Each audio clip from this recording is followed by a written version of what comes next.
大家好，又係麥先生啦。今次咧我就介紹你哋就去呢個歐洲北歐旅遊，咁一個比較冷門嘅地方。唔知你哋有冇聽過一個國家叫挪威啦？咁入邊有個城市叫史塔環加。咁裡面咧即係挪威係一個即係出名係買呢個石油啦，同埋應該係受呢個香港觀眾嘅認識，應該就係佢啲挪威三文魚啦，就好出名嘅。咁史塔雲加呢個城市咧係挪威第四大城市。咁咧而家睇啲圖片咧，就係佢每一年咧大概喺7月中嗰陣時候咧就有個美食節。咁嗰度就人山人海啊，跟住圍住個碼頭嗰度咧就好熱鬧嘅，亦都可以食到挪威最出名嘅嗰啲海產啦。咁有呢個麵包蟹、皇帝蟹啦，可以食埋一隻新鮮嘅麵包蟹，好似都係只係8蚊港紙到嘅，非常之抵嘅。咁挪威除咗有呢個新鮮嘅空氣同呢個豐富嘅海產美食啦，咁呢笪地方咧就係啲人民咧就比較靚嘅，同埋亦都心地非常之好嘅，咁就好少歧視外國人嘅。咁特別而家美元咁高啊，咁我哋香港去歐洲使錢咧就比較划算，比較抵玩嘅。特別係挪威幣好似係對呢個叫挪威克朗啊，對呢個港紙係低成20幾個 percent 嘅。咁咧，挪威嘅地方就係好多呢個嗰啲天然嘅風景嘅。咁而家我喺個圖片咧就顯示咧，我就稱呼做奇蹟石。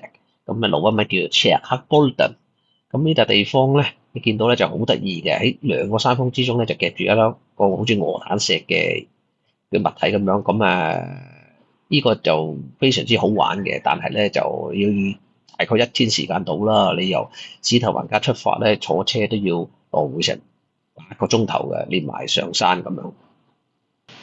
咁要介紹第二笪嘅風景咧，就叫做報道台，挪威文就叫做皮嘅 Stolen。咁呢個風景亦都係好出名嘅。咁你見到佢好似成張報道台咁樣嘅個形狀，所以就由此咁得名。